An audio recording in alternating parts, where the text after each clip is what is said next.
Okay, wanahabari, tumeishia hapo kwamba ulikuwa sasa ndo umesaini kitabu cha wakati wa kuingia kazini bila shaka, si ndio? Asubuhi. Na ndio umesaini ukakutana na mkubwa wako wa kazi akikuelekeza kwamba baada ya kusaini unahitajika muonane. Okay, sisi tungependa kujua labda wakati haya matukio yote yanatokea, wewe tayari ulikuwa kazini ukimlinda mstaafu Rais wa Zanzibar marehemu, na kwa maana hiyo ulikuwa umevaa sare nyingine, na pia zaidi ya moja. Okay, sawa. Na wale wa Nigeria, labda wewe ulibahatika kuwafahamu au ulikuwa unajua tu nini kinakwenda kufanyika na nini, lakini ulikuwa hujawafahamu wala hujawahi kukutana nao? Mimi hao wa Nigeria nilikuwa siwafahamu, na hata nilikuwa nikikutana nao siwezi kuwafahamu kwa sababu mimi sio niliopewa kazi, ila aliyopewa kazi ndio yeye anawafahamu kwa sababu alikutana nao face to face. Kwa hiyo yeye walikuwa wanajuana, ila mimi nilikuwa siwafahamu na wala mimi hawanifahamu. Ila tu baada ya kutoa ile kazi, watu ambao wanakwenda kufanya kazi wanajua kwamba ni vitendea kazi gani ambavyo wao wanavihitaji kwa ajili ya kukamilisha kazi yao. Kwa sababu hata kama wewe ni fundi mwashi, unajua kabisa ninakwenda kujenga nyumba, nitahitaji kifaa hiki, nitahitaji kifaa hiki. Kwa hiyo wale baada ya kupewa ile kazi kwa ajili ya kwenda kufanya ile kazi, wakasema kwamba wanahitaji kifaa fulani ili waweze kukamilisha. Ndio ndivyo hivyo ilivyokuwa. Kwa hiyo baada ya kuchukuliwa na pale kwenye ile radio call, yule ambaye alikuwa ile radio call ilikuwa si ya kwako. Radio call ambayo ilikuwa ikitumika katika ile kazi ilikuwa ni ya huyo unayemsema nani, Doni. Yeye ndo anayo. Na alikuwa triki kwamba mawasiliano ya jeshi la polisi yanaweza kaingia kwake, ila ya kwake haiwezi kuingia jeshi la polisi. Okay, okay, asante ndugu mwandishi wa habari. Kwa hiyo baada ya kusaini kiongozi wangu akanichukua mpaka kwa OCCID, akaenda akanipa amri za kijeshi, akanikaribisha mule ndani. Baada ya kufika mule ndani, OCCID tukisema kwamba mimi sina cha kuzungumza zaidi ya kwamba mpeleke kwa OCD, yeye ndo ana taarifa zake zaidi. Lakini mimi nikawa nimeshikwa na mshangao kwa sababu nilikuwa sielewi nini ambacho kinaendelea. Aidha nilikuwa nawaza labda nahamishwa kituo ama nakwenda tena kwenye mafunzo, labda kupewa cheo, kwa sababu nimeshafanya kazi kwa muda mrefu, takriban miaka 6. Nikawa nawaza vitu tofauti na kile kitu ambacho chenye uhalisia wake. Kupelekwa kwa OCD alichokisema ni kwamba yani, wewe askari umenyaibisha sana kituo changu. Lakini mimi sina mengi ya kuzungumza. Akanyanyua radio call yake akampigia ulinzi moja ikimaanisha kwamba ni RPC Mzee Alfred Lewe. Akampa taarifa kwamba askari ambaye alikuwa anahitajika mimi ninaye hapa, lakini changamoto nilikuwa nayo hapa kituoni ni usafiri wa kuhakikisha kwamba namfikisha hapo Central. Basi RPC akatoa amri kwamba gari inakuja muda sio mrefu, naomba muendelee kumshikilia ili aje huku kwa ajili ya hayo mahojiano. Nikachukuliwa, nikavuliwa vifaa ambavyo vinatakiwa kuvuliwa kwenye uniform, hususan zile TT tunaziita ambazo zimeandikwa jina polisi. Nikavuliwa mkanda wa filimbi pamoja na filimbi, nikavuliwa mkanda wa jeshi wa nembo ya bendera, nikachukuliwa vifungo vyangu vyote vya mbele, nikavuliwa viatu, nikawekwa kwenye lock up kwa sababu sisi bado tuko kazini, tuna lock up maalum ambayo tunawekwa tunapokuwa tumefanya makosa. Nikawekwa kwenye lock up, lakini bado sijapata jibu kwamba ni nini ambacho kinaendelea kwa sababu sina taarifa yoyote. Hivyo baada kama dakika 15 ilikuja gari ikapaki usawa wa mlango wa kituo cha Oysterbay. Yaani imeziba mlango. Na raia ambao walikuja kuangalia ndugu zao, kudhamini ndugu zao na vitu vingine, wote waliambiwa waondoke eneo lile, wakae mbali kabisa. Kwa hiyo wale walikuja kuripoti kwamba sisi tumekuja kwa ajili ya kumfuata fulani bin fulani, tunatokea hivyo, wakajitambulisha, ikawa taarifa pale inaeleweka. Nikaitwa, nikatolewa lock up, nikakabidhiwa vitu vyangu vyote, nikavaa vile vitu. Wakati navaa vile vitu, kuna afisa mmoja ambaye ni anti-robbery wa pale Central alikuwa amesimama kwa pembeni yangu. Ndio maana hii story sitaweza kusahau kwenye maisha yangu. Ni kwa kweli nasikitika sana. Yule bwana ambaye amesimama hapa nyuma yangu ambaye ni anti-robbery, walikuwa wanne kama sikosei. Anti-robbery ukimaanisha nini? Anti-robbery ni askari wa kikosi maalum cha kupambana na uhalifu mkubwa, hususan ugaidi na ujambazi. kwa sababu ile tukio ni la ujambazi wa wizi wa gari. Kwa hiyo anti-robbery wao kazi yao ni kupambana na ule uhalifu mkubwa kama huo wa wizi wa magari. Kwa hiyo huyu bwana wakati namalizia kufunga buti akaniita kwa jina, mimi simfahamu. Bwana, habari, habari yako? Nikamwambia salama. Sana ngeuka, namuona mtu huyu yuko serious na nini. Akaniambia, bwana, sisi tumetumwa na RPC tukufuate hapa kwa ajili ya kupeleka Central Police. Hivyo tunahitaji tuende kwa usalama na amani. Pale kidogo sasa kuna alert zikaanza kugonga kwenye kichwa changu, nikajua huku hakuna kitu cha usalama. Kwa hiyo tunataka tuende kwa usalama na amani, isipokuwa ukihitaji kufupisha maisha yako, sisi tuko tayari kufupisha maisha yako. Kwa sababu akafungua vifungo vyake vitatu vya shati, akatoa bunduki bastola, akaniambia unaifahamu? Nikamwambia inaifahamu. Akafungua magazini, kweli iko full, akarudisha. Unajua kazi yake? Nikamwambia nafahamu, ndio kazi yake. Basi kama tulivyokuambia, sisi hatuhitaji kufupisha maisha yako, isipokuwa wewe mwenyewe ukihitaji kufupisha maisha yako, sisi tuko tayari. Anti-robbery yule anaongea yale maneno. Kwa kweli tufahamisha kidogo hivi vile OCD, OCCID, OCS tunavisikia, wengine tunashindwa kutofautisha, lakini kwa sababu wewe ni askari ulishapitia, labda unafahamu OCS ni nani, OCCID ni nani na hivyo. Hivi vyeo vya jeshi la polisi viko vingi. Cheo cha kwanza kabisa tunaita kwamba ni PC. PC maana ni police constable ambaye hana cheo chochote. Yaani kile kitendo tu cha kuvaa uniform tayari ni cheo ya PC. Lakini cheo cha pili tunaita corporal. Corporal yani anakuwa na zile V2 kwenye mkono. Lakini cheo cha tatu tunaita sergeant.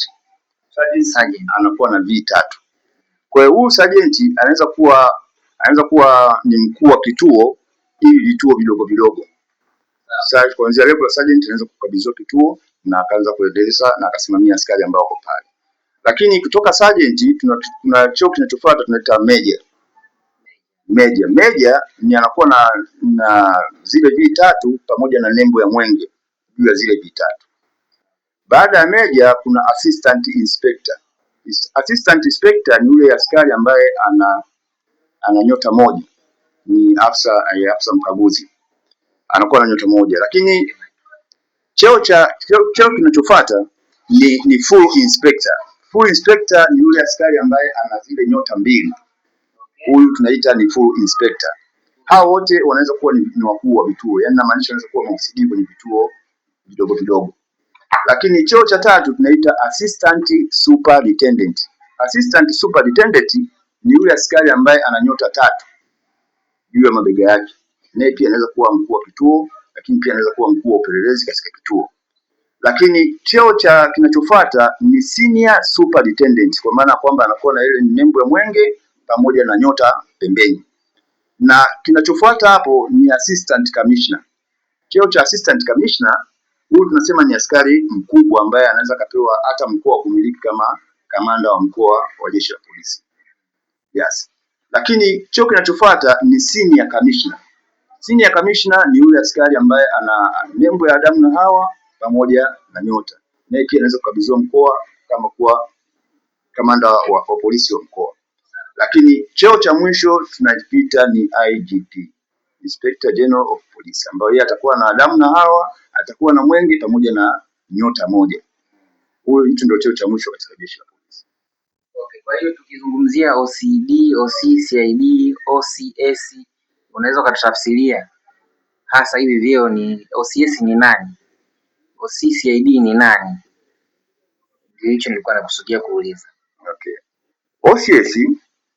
OCS ni askari ambaye ana cheo cha juu ambaye amekabidhiwa mamlaka kwenye kituo fulani. Huyu OCS. Lakini OCCID ni mkuu wa upelelezi wa kituo chochote kile. Ndio tunaita OCCID. Basi tuendelee pale kwa anti-robbery, alikuonyesha silaha, akakuonyesha na risasi, akakueleza vile alivyokuambia kikamanda kabisa. Okay, nini kiliendelea baada ya hapo? Baada ya hapo basi nilianza kuambatana nao mpaka tukafika kituo cha Central, na kwa bahati mbaya wakati tunafika pale kwa RPC alikuwa na kikao na baadhi ya maafisa wakubwa tu wa jeshi la polisi walikuwa na kikao ofisini kwake kule juu. Baada ya kufikisha, wale askari wakatoa heshima zao, wakapiga saluti, kutoa taarifa kwamba askari ambaye alikuwa anahitajika ni huyu hapa, tumeshampata, kwa hiyo taratibu zingine ziendelee. Lakini kwa kweli mheshimiwa RPC mzee Alfred Gewe alinyanyuka, kwa sababu alikuwa amekalia hivi viti vya mbao hivi. Alinyanyuka, akanyanyua kile kiti, akanipiga nacho mpaka leo nina alama. Ukiangalia hapa nina alama kile kiti, damu zikawa zinatoka. Kwa hiyo wale maafisa wengine ambao walikuwa naye kwenye kikao, sijui kile kikao kilikuwa kinahusu nini, kama najadiliwa mimi ama walikuwa wanajadili tu mambo yao ya kiulinzi na usalama. Kwa hiyo wakawa wanampizi, wanamuomba kwamba asiendelee kufanya hivyo, kwa sababu kama pressure ilikuwa inampanda. Akawa anazungumza kwamba ni askari gani wewe unadhalilisha jeshi la polisi? Wewe sio askari na haufai kabisa kuendelea kuwa katika jeshi la polisi, kwa sababu umezalilisha jeshi la polisi, umejitia aibu. Aliongea maneno mengi sana ya hasira. Kwa hiyo kwa bahati nzuri akapigiwa radio call ulinzi moja ambaye ni RPC kwamba anahitajika kwenda kushiriki kwenye zoezi la uchomaji wa dawa za kulevya ambazo zilikuwa zimekamatwa. Yeye kama RPC wa mkoa aweze kushiriki kwenye lile zoezi, na zile dawa zilienda kuchoma kule Wazo Hili karibu na kiwanda cha simenti, ndio ilikuwa wanakwenda kuchoma. Kwa hiyo ikabidi aondoke na ailishe kile kikao na kuamuru wale anti robbery kunipeleka CRO, nikakabidhi vitu vyangu na nipelekwe lock up mpaka yeye atakaporudi ili aendelee na mahojiano na mimi. Sasa nilipopelekwa kule chini lock up, unajua lock up ya Central ni underground. Kwa bahati nzuri vile vile selo ambayo nilikuwa nimewekwa mimi, yani lock up, na selo ambayo walikuwa wamewekwa wale wahalifu ambao walikuwa wameshakamatwa awali, milango ilikuwa inaangaliana. Ndio maana kuja kujua chanzo mpaka hali ilipokuwa imefikia ule ukamatwaji wetu mpaka tulipofikia. Huyu kiongozi wa msafara alikuwa amepigwa kiasi kwamba alikuwa na maumivu katika mwili wote. Sasa kuna mmoja kati ya wale mahabusu alikuwa amemkanyaga kwenye mguu ambao una maumivu, akapiga kelele na kuwa anataka kuzungumza. Sasa wakati mimi niko lock up nikasikia ile sauti yake, sababu sauti yake naijua, ndio nikaenda kwenye zile nondo pale mlangoni, nikaanza kumuita kwa jina lake. Nikamuita mara ya kwanza, nikaona sio wote mmekaa kimya. Nikaita mara ya pili, akaitika. Akawa anajikokota kwa sababu anataka kutembea anashindwa. Anajikokota anakuja pale kwenye zile nondo za mlango ili aone nani ananiita. Aliponiona mimi kwanza alianza kushtuka. Bwana vipi imekuaje? Nikamwambia sijui niwaulizeni nini. Ndio yeye sasa akaanza kunipa mkasa. Si huyu hapa nani huyu? Huyu ndio kasababisha yote hayo. Kakaa kwenye gari kadondoka, mwisho wa siku anakamatwa na kuja analeta askari kutoka Morogoro mpaka wote tumekamatwa. Fulani yupo hapa, fulani yupo, na yeye mwenyewe yupo na mimi nipo. Lakini kutokana na kipigo ambacho sisi tumekipata, tukaona hatuna jinsi zaidi tuseme kile ambacho kilichopo. Basi mimi nikachukuliwa nikapelekwa maktabu kwa sababu nilikuwa bado niko kazini. Sisi askari tuna mahakama zetu. Na mtu hawezi kupewa adhabu mbili kwa kosa moja. Kama umefanya kosa moja basi utapewa adhabu hiyo moja kulingana na kosa ambalo wewe umelitenda. Kwa hiyo nikapelekwa kwenye mahakama ya kijeshi. Baada ya kupelekwa kwenye mahakama ya kijeshi, mahakama ikaamua nifukuzwe kazi bila kupewa malipo yoyote. Kuanzia wakati huo nikabidhi vitu vyote vya jeshi la polisi ili maisha mengine yaendelee. Nikapewa escort pale mpaka nyumbani, nikatoa buti, nikatoa uniform zilizobaki pale nyumbani, nikatoa kila kitu ambacho kinahusu jeshi la polisi nikakabidhi, na nikarudi kwa ajili ya kwenda kusaini pale Central, na nikaachiwa niendelee na shughuli nyingine. Ila hawa raia ambao pia walikuwa wameshiriki kwenye ule uhalifu ikabidi wao wapelekwe kwenye mahakama ya Kisutu.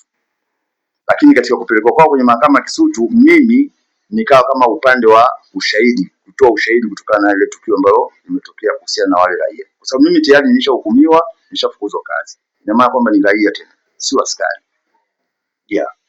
Kwa hiyo kutokana na mazingira jinsi yalivyokuwa, wale wakatengeneza kama mbinu fulani ya kujitetea. Na katika utetezi wao ni kwamba mimi nilikuwa ni ndugu yake na kiongozi wa msafara na nilikuwa naishi kwake. Sijui unanielewa mwandishi wa habari. Kwa hiyo kama naishi kwake na maana kwamba kukamatwa vitu vyangu nyumbani kwake sio kitu cha ajabu, kwa sababu mimi naishi kwake. Kwa sababu zile uniform zilikuja kukamatwa nyumbani kwake, mtaa wa Livingstone juu ya dari. Zile uniform pia 3.